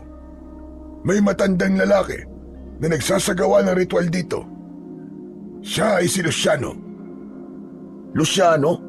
Teka. Parang pamilyar sa akin ang pangalan na yan ah. Saan ko nga ba narinig yun? Si Luciano, isang makapangyarihang mangkukulam. Ayun, naalala ko na. Oo, tama ka, Mang Tiburcio. Siya yung bata. Yung anak ng dating mangkukulam na binugbog at pinalayas doon sa baryo. Luciano nga palang pangalan nun. Yun ang kwento sa akin ng lolo ko eh. Siya ba, Tatang? Kung ganun, totoo lahat ng mga kwento. Hindi lang pala gawa-gawa. Totoo ang sinabi ni Nanay Mercy. Kung ganun, nauulit lang ang nangyari noon. Ipinagpapatuloy ng matandang yun ang masamang gawain ng kanyang ama. Tama ka. Hindi pa tapos ang sumpa noon. Hindi pa siya tapos magiganti. Kaya ibig sabihin, yung lindol, gawa lang ng ritual na yun? Ang pagyanig ay hudyat ng pagbubukas ng lagusan sa ilalim ng lupa. Doon nang gagaling ang mga aswang, mga nilalang na binuhay sa dugo ng mga inaalay. Naku po, nakakakilabot naman yun. At hindi lang yon, nalaman ko din na may mga biyag sila at pita yung mga yon ay ginawa ding mga aswang. Kaya kung may nakikita kayong tao na parang kakaiba ang kilos o amoy, baka isa na yon sa kanila. Nakita kong biglang sumingot sa hangin si Paing at nagtagal siya sa harap ko. Pre, parang iba yata ang amoy mo ah. Uy, anong amoy yung sinasabi mo? Amoy maasim eh. Sos, si Raulo. Ako pa ang sinabihan mo maasim ha? Ikaw nga itong may putok. Tama na ang biruan yung dalawa. Seryosohin niyo ang mga sinasabi ko. Dahil kapag hindi napigilan ang mga alagad ni Luciano, maaari nilang masakop ang buong baryo. Lahat ng tao roon ay malalasap ang paghihiganti niya. Ikaw kasi, anong ako? Lumayo-layo ka nga sa akin. Pati ako nadadamay sa pamimiloso po mo eh. Hindi ko alam kung ano ang mararamdaman ko sa mga oras na yon. Parang naghalo-halo na galit, lungkot at takot na sabay-sabay kong naramdaman. Natahimik ako. Biglang bumalik sa isip ko ang imahe ng asawa at anak kong namatay sa lindol. Masakit sa akin na malaman ang katotohanan na hindi biktima ng kalamidad ang aking mag-iina, kundi ng kasamaan. Tatang, paano sila mapipigilan? May paraan, pero masyadong delikado, Roldan. Kailangan mahanap mo ang may pakana. Kailangan patayin si Luciano. Kung ganun, tara na. Patayin na natin siya. Hindi ganun kadali. Madami siyang bantay. Marami siyang alagad. Maraming proprotekta sa kanya. Bago ka pa makarating sa kanya, susugurin ka na ng mga alagad niya. Naglakad palayo sa amin ang matanda. Lumapit ito sa altar at umusal ng konting dasal bago bumalik sa amin. May bitbit itong 2 kwintas. Ibinigay niya sa amin ito ni Paing. Heto, isuot yung 2. Proteksyon nyo yan para hindi kayo basta-bastang mabibiktima ng mga aswang. Kapag nakita nilang may suot kayong ganyan, medyo mangingilag silang biktimahin kayo. Teka, sandali. Agimat po ba ito? Tama ka. Agimat ng mga yan. Pero hindi naman ganun kalakas. Teka, sino po ba talaga kayo? Mabait ka pala eh. Akala ko kanina ikaw yung mangkukulam eh. Grabe, ang dami niyo pong alam dito sa gubat. Saka parang matagal na din po kayo nakatira dito. Lahat ng yun, konektado sa mangkukulam na parating ikinikwento ng mga matatanda sa akin. Hindi ako ang mangkukulam. Pero tama ka. Matagal na akong nakatira dito. Kasama ko dati ang tatay ko na nagbabantay sa lugar na to. Naparito kami noon para pigilan ang mangkukulam. Tinulungan namin ang baryo nung oras na sila ay salakay ng mga aswang. Ano ho? Kayo yun? Yung mga bayani na tinutukoy nila sa kwento? Talaga? Wow! Hindi ako makapaniwala. Bayani? Hindi kami mga bayani. Ginawa lang namin ang aming tungkulin bilang mga manunugis. Tungkulin namin na puksain ang mga aswang. Pero oo, kami ngayon, kasama ko noon ang tatay ko. Siya ang tunay na mandirigma. Ako, ay tagasunod lang niya. Hindi ko po alam na buhay pa pala kayo. Naku, salamat naman kung ganun. Alam niyo po bang nabanggit po ng biyenan ko na sana po ay muling may makatulong sa amin at kayo po yun. Tutulungan niyo naman po kami ulit, di ba? Huwag kang magpasalamat. Matanda na ako at hindi ko na kayang harapin ang lahat ng mga aswang na yon. Kung ganun ho, hindi niyo po kami tutulungan? Kung lalaban ako, hindi ako nakakasiguro kung magtatagumpay ako. Masyado na ako matanda para makipaglaban. Nakita niyo naman, hindi ko na nga napigilan ang pagbabalik ng mga kampon ni Luciano. At mas malakas pa sila kaysa sa dati. Kung ganun, tutulungan ko po kayo. Hoy, ano sinasabi mo, Chong? Anong tutulungan? Pare, kawawa mga tao sa baryo kung di mapupuksa ang mga aswang. Pero siya na rin na nagsabi na hindi niya na kayang lumaban, na mahina na siya. Nagpapakamatay ka ba? Alam mo, mabuti pa umuwi na tayo. Ayusin na lang natin ang mga bahay natin. Patibayin natin ang mga bintana, bubong at pinto nang di tayo mapasok ng mga aswang. Nagkakamali ka, iyo. Maski bahay na bato pa, ay kayang-kayang pasukin ng mga aswang. Anak ng teteng, lagot na.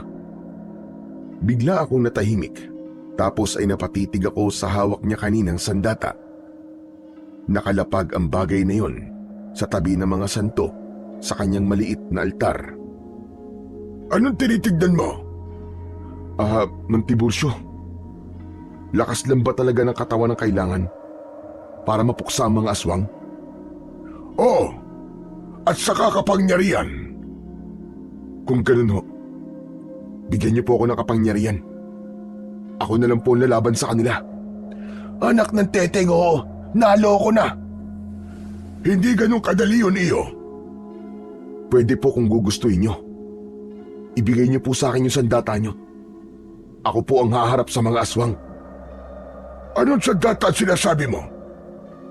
Yung martilyo niyo po na umiilaw. Ipahiram niyo po muna sa akin, Tatang. Anong sabi mo? Nakita mong umiilaw ang aking sandata? Napatigil ako. Parang nagbago ang ekspresyon ni Tatang. Ang dating mahinahon niyang muka ay biglang naging seryoso. Naglakad siya at lumapit sa altar kung saan nakapatong ang martilyong ginamit niya kanina. Kung ganun, ikaw pala ang matagal ko nang hinihintay. Po? Hinihintay? Ano pong ibig niyo sabihin? Matagal ko nang alam na may darating na papalit sa akin. Sinabi sa akin ng aking gabay sa panaginip na darating daw ang isang tagapagmana ng Apo Kidlat, ang banal na martilyo ng mga tagapangalaga. Apo Kidlat? Oo, yan ang tawag dito sa martilyo na to. Ginawa ito ng isang magiting at mahusay na antingero noon. Isang sinaunang antingero na mula sa aming angkan.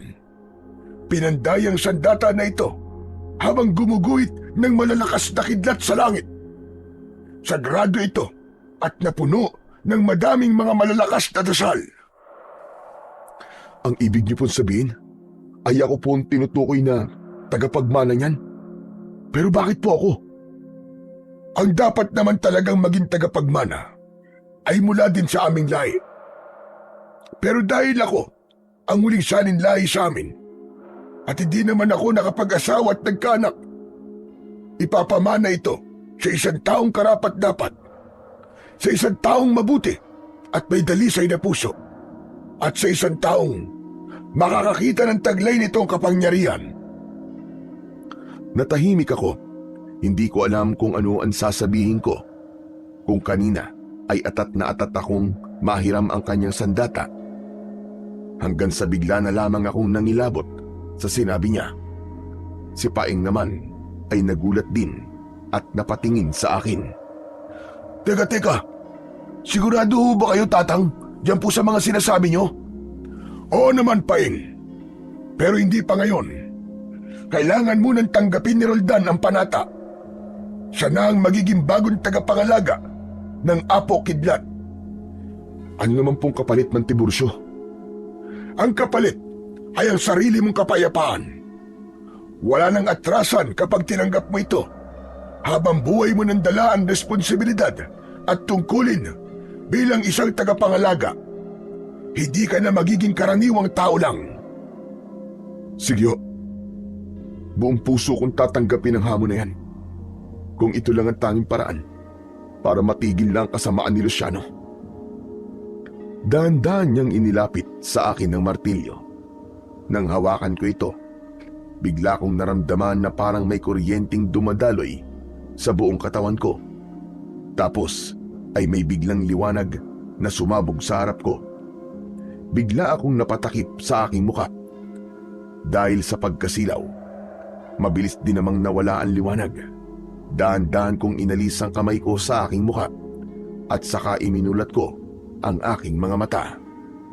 Biglang sumigaw si Paeng. Pare, ang mga mata mo! Nagliliwanag! Hindi ko nagawang makapagsalita ng oras na yon kasi biglang may nakita akong mga imay, mga mandirigmang nakasuot ng kakaibang baluti. Hawak nila ang apo kidlat.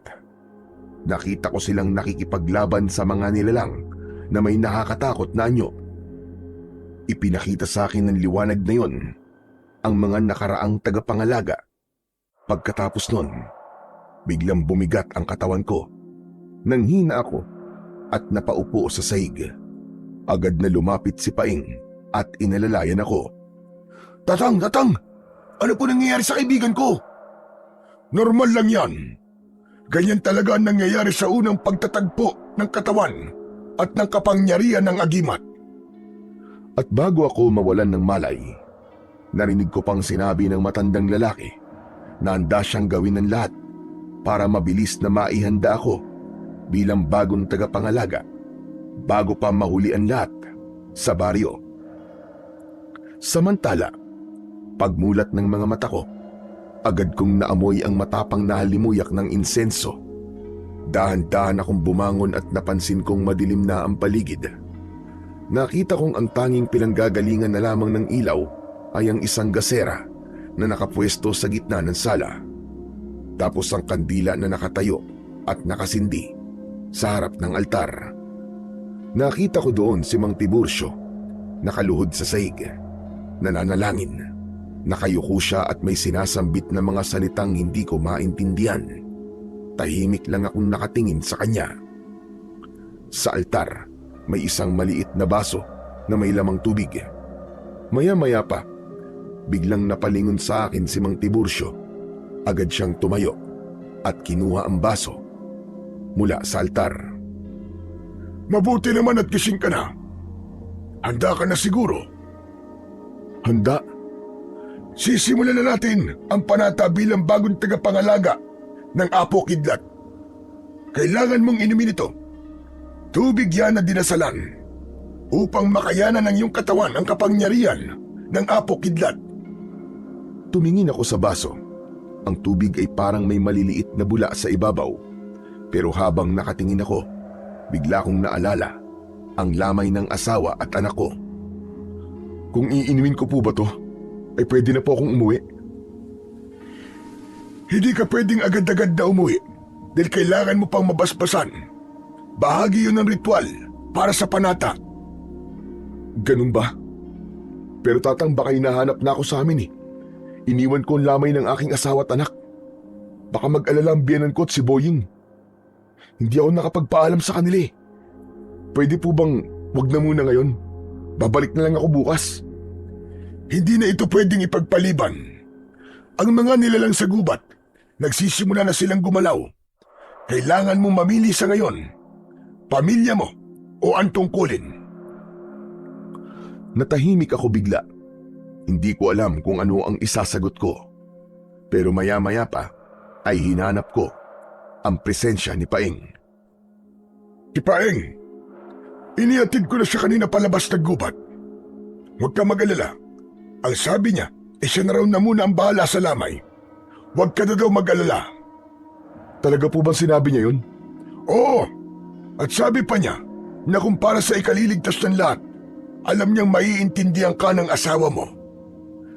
Tama ang kaibigan ko. Palabiro yun eh. Pero sa oras talaga ng pangangailangan, maaasahan mo. Kung ganun, Tatang, wala na akong dapat na ipag-alala pa. Sige po, gawin na natin. Magaling iyo. Kung ganon, ay inumin mo na yan. Dahan-dahan kong inilapit ang baso sa labi ko. Malamig ang tubig, kahit walang yelo, pero mapakla ng konti.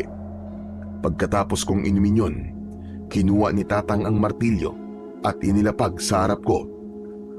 Lumuhod ka sa harap niya at magsisimula na tayo ng panata. Sumunod ako kay Mang Tiburcio. Muling nagsindi ng insenso ang matanda at inilagay sa harap naming dalawa. Ipinikit niya ang kanyang mga mata. Iyo, ipikit mo ang mga mata mo at ulitin mo ang mga salitang sasabihin ko. Tumango ako. Pinikit ko ang mga mata ko. Isa-isa niyang binigkas ang mga salita at inulit ko lahat. Parang isang panunumpa, isang pangakong babantayan ko ang baryo laban sa kasamaan, kahit kapalit pa nito ang sarili kong buhay. Pagkatapos ng dasal, kinuha ni Tatang ang apo kidlat at iniabot sa akin. Simula ngayon, sa iyo na yan. Ikaw na ang bagong tagapangalaga ng apo kidlat. Hinawakan ko ang martilyo. Wala na yung kuryenteng naramdaman ko kanina, pero may kakaibang sigla kong nararamdaman sa katawan ko. Parang dumoble ang lakas ko at nakaramdam ako ng kakaibang tapang. Ibang klase. Grabe. Grabe tong enerhiyang nararamdaman ko. Parang may biglang sumanib na lakas sa akin. Sumanib na nga sa iyong kapangyarihan niya.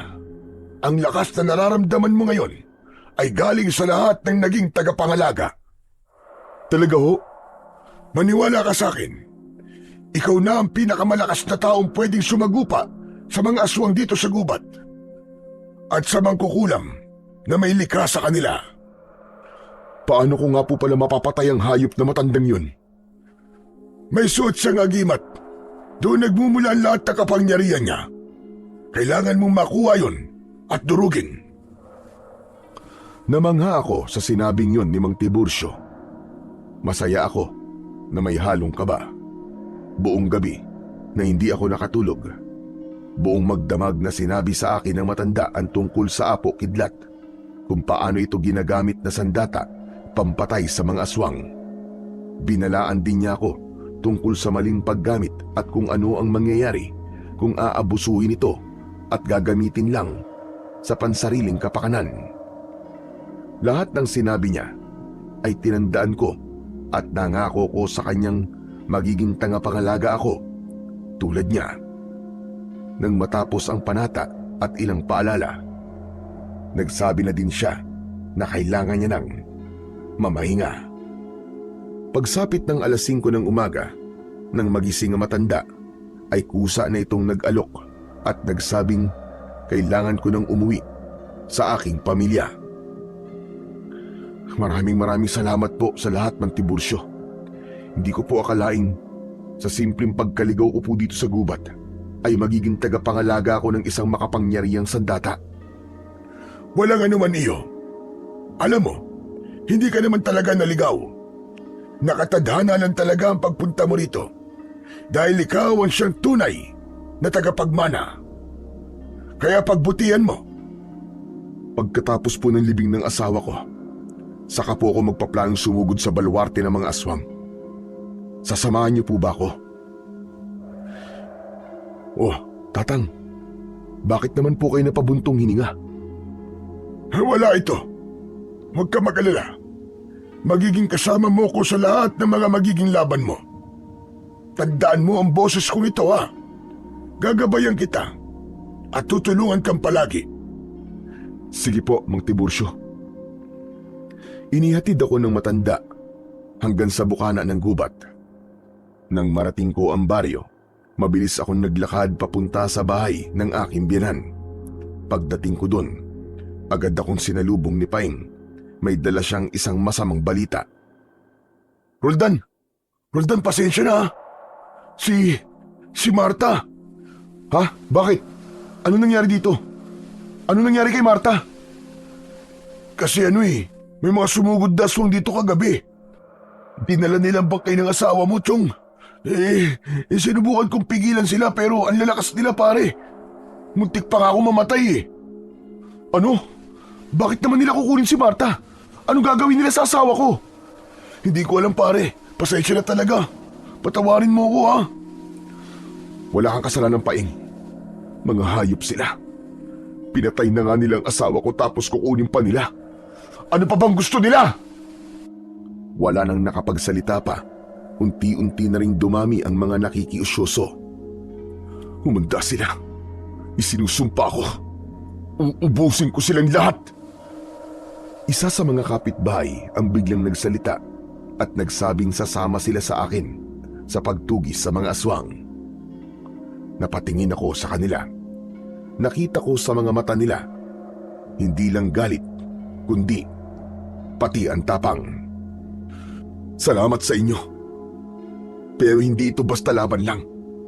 Kung pupunta tayong lahat, nasisiguro kung marami ang masusugatan. At baka may mga mamatay pa. Hayaan nyo na lang ako. Ako na lang ang haharap sa kanila. Hindi, pare. Hindi ka namin iiwan. Kasama mo kami. Sama-sama nating lalabanan ng mga hayop na aswang na yun. Sa pagpilit ni Paing, hindi na ako tumanggi. Makalipas lang ang ilang sandaling pag-uusap at pagpaplano, sama-sama na kaming pumasok sa gubat. Lahat sila ay may kanya-kanyang dalang mga sandata. Habang naglalakad kami, ay may bumulong sa akin tenga. Sinabi nito ang direksyon kung saan kami dapat pumunta. Nagulat na lang ako nang makilala ang pamilyar na tinig na yon. Alam ko na boses yon ni Mang Tiburcio. Sinunod ko ang boses hanggang sa bigla kaming napatigil nang sumulpot sa harap namin ang mga kakaibang aso na ayon kay Mang Tiburcio ay mga bantay. Huwag kayong matakot. Kayang-kaya natin sila. Sama-sama natin silang tatapusin lahat. Sumugod ang mga aso. May ilang natakot. May mga sumalubong. Ginamit nila ang kanilang mga sandata upang kalabanin ng mga asong bantay. Noon ko lang nalaman na mahuhusay din pala sa pakikipaglaban ang aking mga kasama. Ilang sandali pa, nagtagumpay kami. Matapos na mapabagsak ang mga asong bantay, tahimik kaming naglakad habang papalapit kami sa pinakapugad ng mga aswang. Lalong lumalakas ang amoy malansa. Mabaho at amoy na nabubulok na karne. Pagdating namin sa isang maluwag na bahagi ng gubat, napahinto kami. Sa gitna ng nagtataasang mga puno, doon nakatirik ang isang kubo at sa labas nun ay may malaking papag o lamesa kung saan nakahiga ang asawa kong si Marta.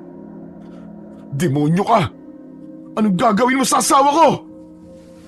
Narinig kong tumawa ng mahina ang matanda at tumingin siya sa amin.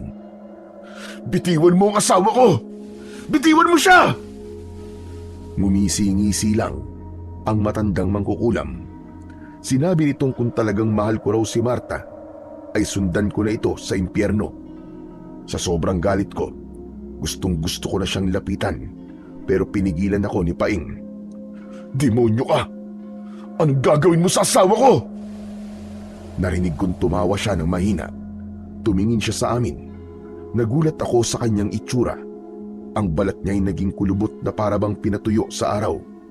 Puti na ang kanyang buhok. At ngumiti siya. Nakita namin ang matatalim niyang mga pangil. Bigla niyang itinaas ang kamay niya. May binigkas pa siyang salita na hindi ko maintindihan. Maya-maya pa ay narinig na namin ang mga ungol na parabang galing sa ilalim ng lupa. Bigla ding naging mabaho ang amoy ng paligid. Lumitaw ang mga patay. Gumagalaw sila kahit mga naaagnas na o maski buto na lang ang natira. Tapos mula sa loob ng kubo ay lumabas ang ilang mga aswang. Ang dami nila! Anong gagawin natin? Hindi na tayo pwedeng umatras. Pero mamamatay tayo dito, tol! Mamamatay din tayong lahat kung di tayo lalaban. Sasakupin nila ang baryo. Ramdam ko ang panginginig ng aking mga kamay habang hawak ang martilyo na ipinagkaloob sa akin ni Mang Tiburcio. Hinanap ko siya pero hindi siya nagpakita. Sinubukan kong kumbinsihin ang mga kasama ko pero ang iba ay natakot na at nagsitakbo. Sumigaw ako ng malakas. Ako na ang unang sumugod. Malakas ang apo kidlat. Talsik lahat ang mga tinatamaang patay na nabuhay, pati na ang mga aswang. Pagkatapos ay natutunaw sila hanggang sa maging abo. Samantala, panay pa rin ang dasal ng matandang mangkukulam. Roldan, paano yan? Parang hindi sila nauubos. Hindi ko inaasahan na magiging ganito kalala ang problema natin, Paing. Pero hindi na tayo pa pwedeng sumuko. Para to sa buong baryo natin. Napatingala ako at nagdasal sa Panginoon. Maya-maya pa ay may bigla akong narinig. Roldan, patayin mo ang mangkukulam. Hinigpitan ko ang hawak sa apo kidlat. Tila nabuhayan ako ng loob. Paing, yung mangkukulam, siyang puntiryain natin. Ha? Paano tayo makakalapit sa kanya? Bahala na. Basta gawa na lang natin ang paraan. Pinilit kong makasugod sa matandang mangkukulam pero hinarangan ako ng kanyang mga alagad.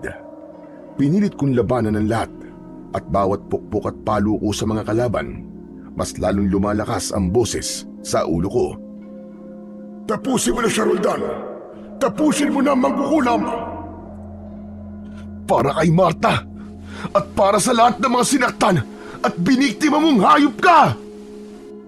Tumalon ako paabante.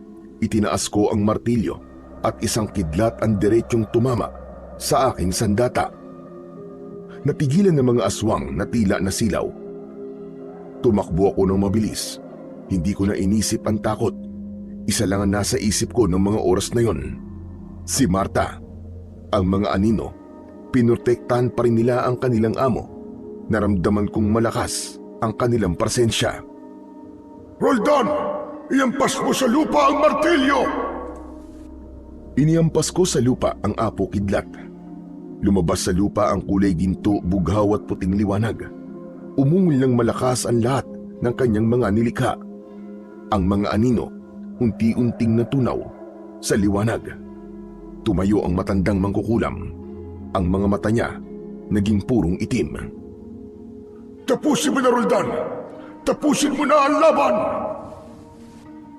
Nanginginig ang mga kamay ko habang hawak ang martilyo. Pero bago ko pa mapagdesisyonan kung ano ang dapat kong gawin, biglang sumugod ang mga kasama ko. Pinatay nila ang matandang lalaki. Nagsisigawan sila sa tuwa matapos mawalan ng buhay ang matandang mangkukulam. Tapos na, Chong! Tapos na! Nagtagumpay tayo! Niyakap ako ni Paing. Masayang masaya siya. Ganon din ang aking mga kasama. Ganon din ang nararamdaman ko ng mga sandaling yon. Dahil sa wakas, nabigyan ko na ng hustisya ang pagkamatay ng mga mahal ko. Samantala, pinagtulungan naming iuwi sa baryo ang bangkay ng aking asawa. Nang makita kami ng mga naiwan naming mga kapamilya, tuwang-tuwa sila sa aming naging tagumpay.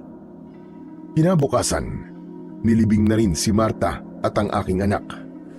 Masakit ang pangyayaring yun na tuluyan nang mawawala sa akin ang dalawa sa pinakaimportanting tao sa buhay ko. Pero ganun talaga ang buhay. Kahit masakit, kailangan kong lumaban.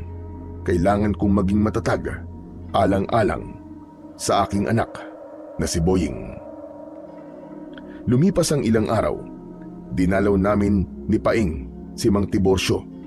Tahimik ang paligid sa kubo niya. Naglakad na kami papalapit. Pre, ano yun? Ba't ang baho? Anak ng Teteng. Hindi, si Mang Tiborcio.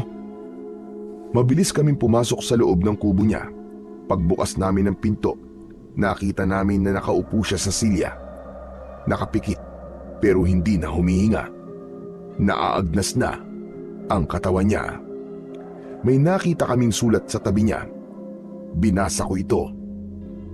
Roldan, ang huling bahagi ng ritual ay isang sakripisyo.